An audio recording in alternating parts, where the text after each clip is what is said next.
For the love of Saint Skeletor, somebody give Chris Perkins a hug and a sandwich and tell him that'll do. Dear God, it hurts me every time I see him because he just looks so unhappy.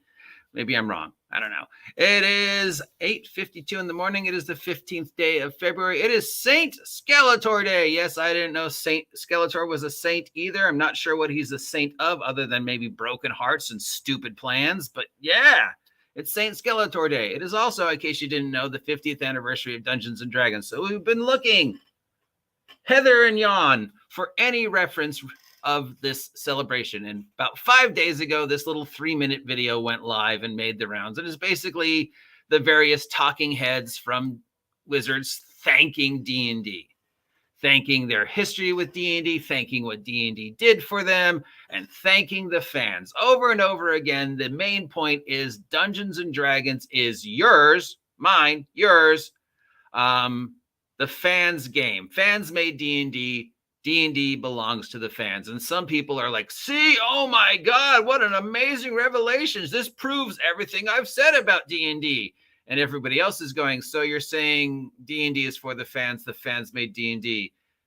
And because that seems pretty obvious. If nobody looks at the Mona Lisa isn't really a thing.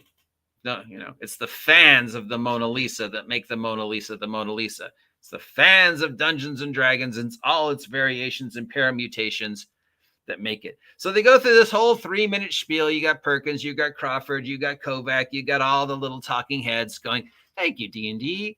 Thank you for being part of my life, D&D. Thank you for existing, D&D. The persons they don't mention are Dave and Gary. Nowhere in this video do they say, thank you, Dave Arneson. Thank you, Gary Gygax. Thank you, Dave Hargrave. Thank you, all the people who were there at the beginning to help create Dungeons & Dragons 50 years ago. You know who they also don't thank? They don't thank Ed Greenwood or any of the other creators who have poured their heart and souls into making D&D what it is today. They thank the fans. They thank all of us who came before them to allow them to be Jeremy Crawford. Jeremy Crawford, you are standing on the shoulders of millions of people who came before you, who made this game wonderful, so you can ruin it. But they don't thank Gary, and they don't thank Dave, and of course, that was brought up quite specifically to Wizards of the Coast in the past 5 days. Not only are there multiple videos across the YouTube, Twitter sphere saying, hey, what about Gary and Dave? But the actual, just in case you guys don't believe me when I talk about what the actual fans of D&D think about D&D, 1, 2, 3, 4, 5, 6, 7, 8, 9, 10, 11, 12, 13, 14, 15, 16, 17, 18, 19, 20, 21, 22, going blah, blah. Look at this. Look at this. Look at this. Look at this. You know what this is? Where is Dave and Gary? Where is Dave and Gary? How about a thank you of Dave and Gary? Thank you for telling us about Dungeons & Dragons and the great art of storytelling. How about thank you for Dave and Gary? Dave and Gary, David Arneson and Gary Gygax. David Arneson and Gary Gygax. Where is David Arneson and Gary Gygax? Where is the thank yous for Dave and happy birthday, love you guys, with blah, blah, blah, blah, blah. Time and time again, you guys say D&D fans hate Gary Gygax. D&D fans hate the history. D&D fans of today want nothing to do. But here are blam, blam, blam, blam, blam. So of course the armies of the OSR and actual 5e fans came out and said, why don't you thank Dave and Gary? They created this. Well, I guess Wizards of the Coast heard us, because this went live today, where they do acknowledge the history of Dave and Gary. So was this made because they saw all the negative responses? Or was this made ahead of time and this was planned? Did they release it because they knew people would respond negatively, waited 5 days, waited through the weekend, and then on today they go, oh, by the way, we had this the whole time. Now that you're paying attention to us, and now that you're saying, oh, we never said thank you to Gary. Well, it turns out we had this interview with Jon scheduled the whole time where we do acknowledge Gary, where we do acknowledge the history, where we do acknowledge how Lorraine Williams fucked things up, where we do acknowledge the stuff that happened in the beginning. He even says Bernstein and Brownstein and talks about the fantasy miniature stuff. It's 40 minutes of Jon talking about the history of Dungeons and Dragons without any mention of what a horrible person Gary Gygax was. So, 1, did Wizards of the Coast see the vast waves of negative responses to them saying, hey, thank you, everything but Gary Gygax and Dave Arneson for creating Dungeons and Dragons, and go, shit, we better make a video where we acknowledge these two idiots? Or did Wizards of the Coast plan this? Did they know that if they released the first video that they would receive nothing but negative responses? Did they wait and then they did release this today to go, oh, look, turns out we do know who Gary Gygax and Dave Arneson is. We had this planned all along. Here's 40 minutes of us talking about how wonderful they are and how the history of the game is so important. Did they plan it? I mean, because they had to know, right? They had to know that if they are going to release this video,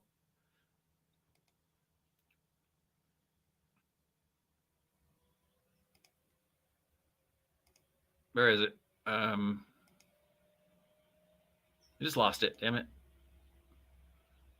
You know what I'm talking about. The video I just showed you. Here it is. They had to know that if they're from the first video, the excess of responses would be 90% negative because they make it a point of not saying Dave and Gary's name.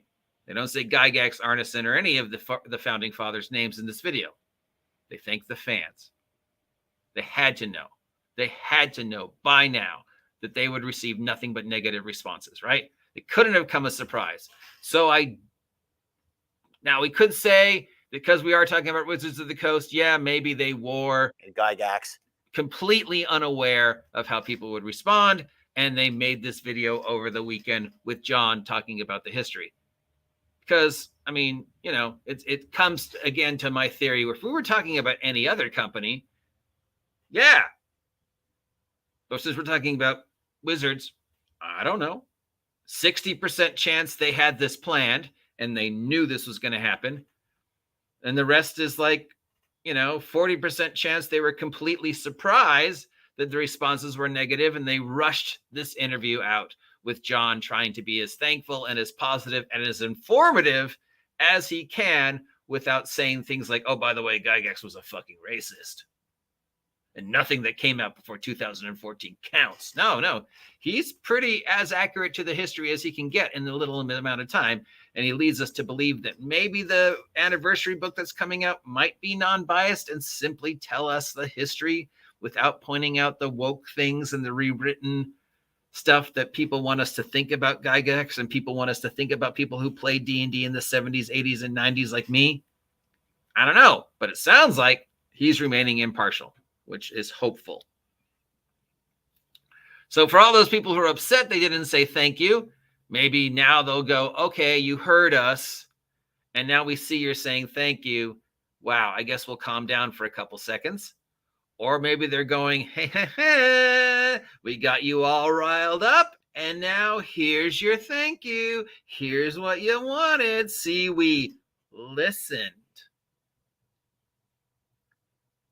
I don't know. I don't know. Will this appease people in any way, shape, or form? Will this make up for the previous video? Will somebody get Chris Perkins a sandwich and give him a hug and just tap him on the back and go, you've done your duty, sir. You've done your duty. You can go. Go home. Be with your family. Play Acquisitions Incorporated with your friends. Because, yeah. You know, you look at him and it's just like, yeah. So I don't know. What are you thinking? What are you thinking? Which of these scenarios are you going to listen to this video? It's a good video to listen to. It's interesting. It might tell you some things you don't know. It might wet your whistle for the glory days of Dungeons and Dragons. It might convince you that maybe at least this one book will be impartial and present to us an actual history of that period of time. I don't know. I mean, if it was, again, if it was CBS or Target Or Honda, I'd be able to say things like, yeah, this was planned. They knew what they were doing. This is all organized. This is all part of a scheme. They're pivoting. They're doing normal business things. But it's not Honda. It's not Thrifties. It's not Target. It's not the Goodwill. It's Hasbro. So we can't say these things because literally when it comes to these guys, you have no frickin' clue anymore. Was this planned? Was this an accident? Did they know this was going to happen? Are they really as stupid as they pretend to be? Or is this all some insidious master plan? I don't know. I don't know. Anybody else would be like, oh, yeah, sure. This was totally planned. These guys, you literally do not know, which is part of the fun and part of the disappointment. We're very, very upset with not knowing, but it's also kind of fun just seeing what next stupid thing they're going to do and then trying to go, all right, I see what you're trying. You failed miserably as always, but I see what you tried. You were trying to cross the cliff using the rope, but you forgot the rope. Otherwise, it was a great idea. It was a great idea. Trying to get across the cliff using the rope, brilliant idea. You just forgot to bring the rope and you kept going and you fell on your face. Don't know. You tell me what you're thinking, but it's out there. Link down below if you want to listen to Jon talk about D&D for a little bit, and maybe, I don't know, maybe it'll appease some people. I doubt it, but you never know. You never know. It's wizards.